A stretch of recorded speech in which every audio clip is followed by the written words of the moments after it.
Hello! Kumusta po kayong lahat? Ito po ang inyong old buddy, si Nurse Kaloy. Meron po tayong isang reaction video na naman. At bago ang lahat, maraming salamat sa mga subscribers ko at supporters ng aking YouTube channel. Ngayon po, ang aking tatalakayin ay tungkol dito sa kontrobersiya na nangyayari sa PCSO, lalong-lalo na itong mga nakaraang araw na may nanalo raw ng 690 million na ngayon na iniimbestigahan sa Senado. May papakita po ako sa inyo mga short clips. Tulad po nito, gusto kong titigan nyo ang litrato kung may pagkakaiba bang nangyayari. Ayan, nakikita nyo yung picture. Yung pong naka-face mask, yan daw po yung nanalo. Tignan niyo po kanyang mga damit. Ang ano itsura. Ayan po, lalapit ko po. Oh. Yan po pinag-uusapan sa Senado.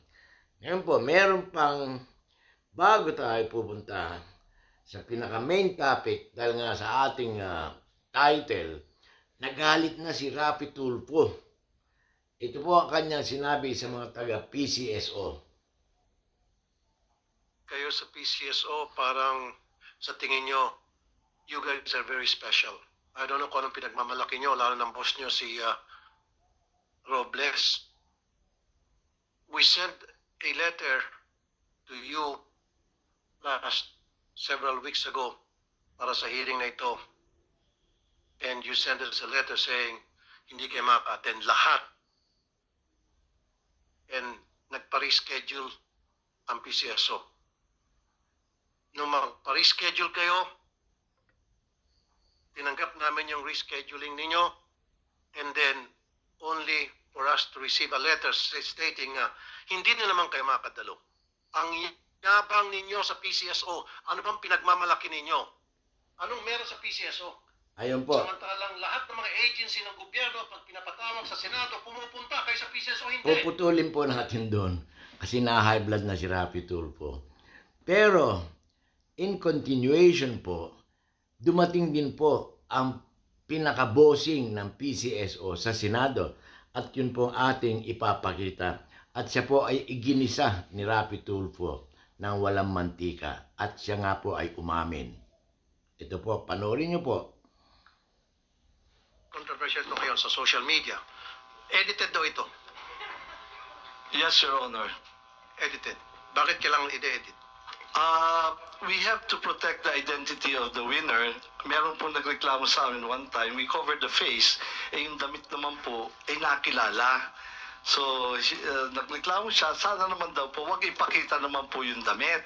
So, yan po ang reason niyan, and I agree, it's a very poor editing, pero the objective is to conceal the clothing na ma-identify sa kanya. So, ibig sabihin, so inamin nyo, inedit to, pinalitan yung clothing.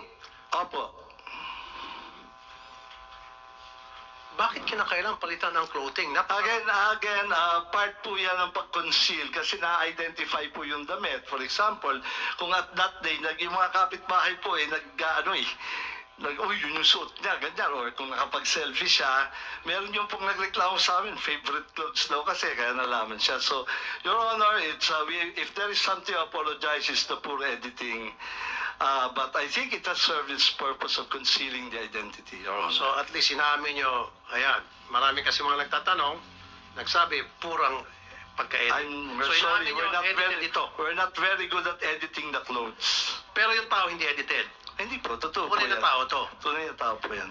Okay. So, kaya sabi ko mamaya sa executive session, gusto ko malaman yung identity ng itong taon to, pati yung nanalo sa 690 million. Actually, Make sure lahat na po talaga on record yan, kung susumpinan niyo po, we can provide the names. No, sa executive session, pwede naman siguro yan. Am I right, Senator Coco? Can we do that? On executive session? Yes, Mr. Chairman, let's make it a strictly executive session. Yes.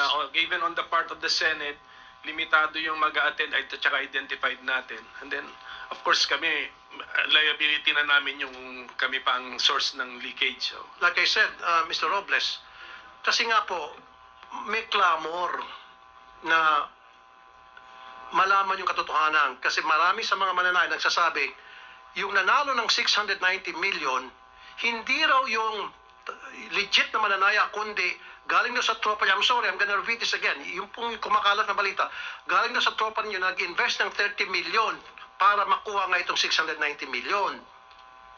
Para maalis na po yung haka-haka na yan, gusto po namin makita kung talagang totoong tao yon. And then gagawa nga ako ng cross-checking. Sinabi ko na kanina, I'm gonna use the NBI, the ICT, if I have to hire a private detective, para magkaroon ng cross-checking kung yun ba related sa inyo. Hindi. Pag lumitaw na hindi, sabihin ko rito na hindi related talagang legit winner yan. Ayun po. Yan po ang naging kontrobersiya ngayon na nangyayari dito sa PCSO. Merong mga clamor, mga muugong na balita. Dahil nga naman, karamihan sa ating mga kababayan ay umaasa na sana manalo sila ng loto na to. Umaasa na umangat ang kanilang buhay. Pero mas concerned po ako kasi ang PCSO ay isang charity institution or organization po yan na ang kanilang objective ay mangalap, mag-ipon ng pondo para sa mga mahihirap na nangangailangan ng tulong, most especially sa mga pasyente na walang kakayahan magbayad sa ospital, lalong-lalo na sa mga nagdadialysis. Kaya ako po nabanggit kanina, importante ang topic na to para sa akin bilang isang nurse at mamamayang Pilipino. Ngayon, alam ko at tayong mga Pilipino ay laging umaasa, nagdadasal. Pero sana naman, huwag lang iasa sa Diyos. Kailangan natin din kumayod para sa ating ikabubuhay, sa ating pamilya at kabuhayan. Alam ko mahirap gawin po yon. Kaya tayo umaasa dito sa PCSO na ang nangyayari ay namemekos-mekos, napapaikot-ikot, kaya nilang manipulahin, ang kung sinong manalo. Napakinggan nyo, merong nag-invest ng 30 million para makuha yung 690 million na jackpot prize. Yun po yung pinakita ko yung tungkol sa damit. Inedit. Bakit kailangan nalang i-edit? Sabi nga ni Rapi Tulfo. Ito ang aking gustong iparating sa inyo mga kababayan ko. Yung mga buwis ng Pilipino, alam na po natin lahat ang nangyayari na may mga politiko ibinubulsa, ginagamit kung saan-saan sa kanilang self-interest. Ang mga contributions sa PhilHealth, ano nangyayari? Nagkaroon na rin ng kontrobersiya dyan. Ginagamit lang ang pera sa kanilang pansariling kapakanan.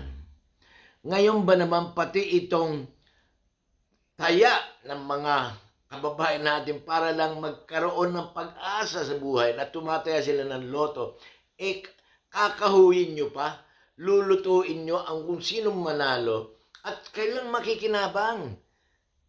Mali-mali po yun. Ang para sa akin, ang PCSO, maglikom sila ng pera para gawing pondo para sa mamamayang nangangailangan ng tulong, lalo-lalo na sa mga may sakit. Pero ano nangyayari? Halos kada bola nitong PCSO ay may nananalo. Naalala nyo, minsan yata dyan sa PCSO, merong nanalong 400 mahigit na mananaya. Imposible nangyari yun. Bakit? Imposible nga ba kung kaya nilang manipulahin? Ganyan po nangyayari sa PCSO. Kaya nilang i-edit. Kaya nilang manipulahin. Ano ba nangyayari? Ano bang objective nyo, PCSO? Kaya kayo tinatawag na charitable institution para dapat matulungan ang mga taong nangangailangan at naghihikaos. Lalong-lalo yung may mga karamdaman. Yun lang po at maraming salamat.